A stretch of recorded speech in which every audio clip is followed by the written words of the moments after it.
Dimanche 12 août dernier avait lieu la 35e édition de la Foire d'Ongles.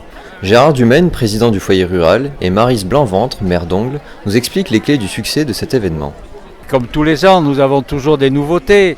Cette année, nous avons, pour faire de l'huile de tournesol, c'est nouveau. Nous avons de l'huile d'arachide, nous avons beaucoup de nouveaux produits, des animaux. On en a toujours un nombre incalculable. Ça fait la joie des enfants, ça. Ça, les manèges. On a l'orgue de Barbarie cette année pour changer. Nous avons 170 exposants. Le nombre d'animaux, je ne les ai pas comptés. Je ne sais pas, mais ça, les chèvres, les brebis, les vaches, les moutons, les volailles, les canards, il y a de tout. Des poneys, des chevaux, voilà.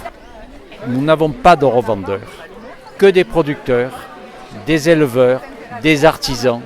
Et il n'y a pas de revendeurs comme sur le marché, comme sur un marché, une foire. Nous sommes une foire, la foire agricole, mais ça n'a rien à voir. Même les nouveaux exposants qui viennent nous disent à la fin de la journée, ah, mais chez vous c'est différent.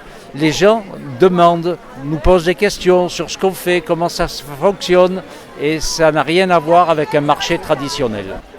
Un maître mot, la passion partagée. Voilà. La passion des éleveurs qui sont présents, qui ont envie de montrer leur élevage dans la diversité.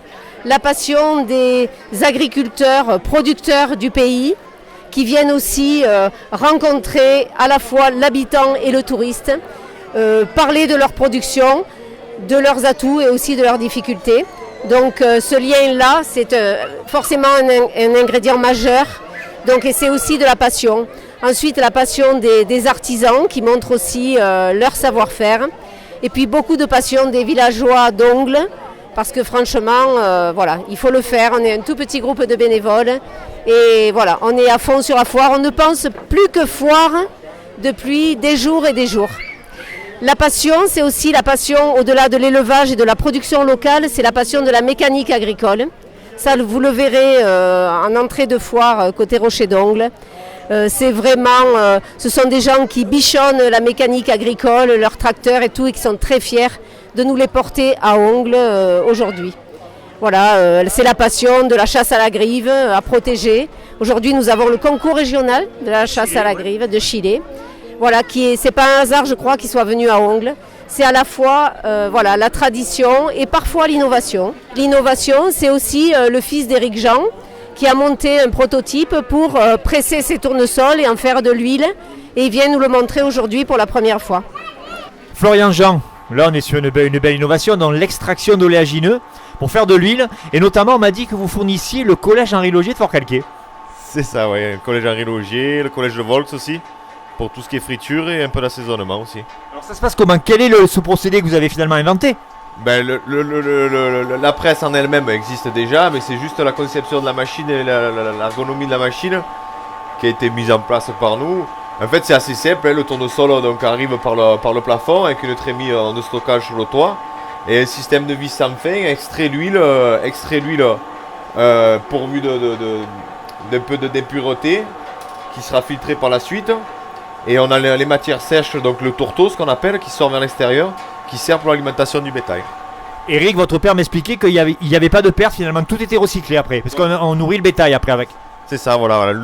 La matière sèche, ce qu'on appelle le tourteau, est donnée au bétail, et l'huile, donc une fois filtrée, sert pour l'alimentation humaine. Alors, aujourd'hui, vous produisez votre tournesol sur le pays de Fort-Calquier, et finalement, tout est fait sur place. C'est ça, voilà. Nous, on est sur Pierrerue, on a les 5 hectares sur Pierrerue, et l'huile est vendue, donc en majorité 0,4 de toute façon, et on a 2 points de vente ou les collectivités, ou alors un univers paysan à Fort-Calquier. On est sur le tournesol, il y a d'autres céréales qu'on peut utiliser aussi? On a eu fait du colza, on a eu fait de la cameline, on a eu fait du soja, on a fait du chanvre cette année aussi. Après, on n'a encore pas tout fait. Après, si on a des demandes, on essayera. Et le mot de la fin pour Gérard Dumaine.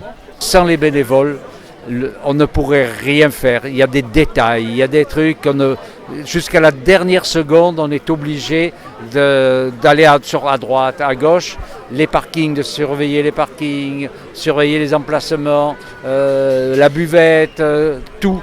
C'est les bénévoles, sans eux, la foire, demain, c'est fini.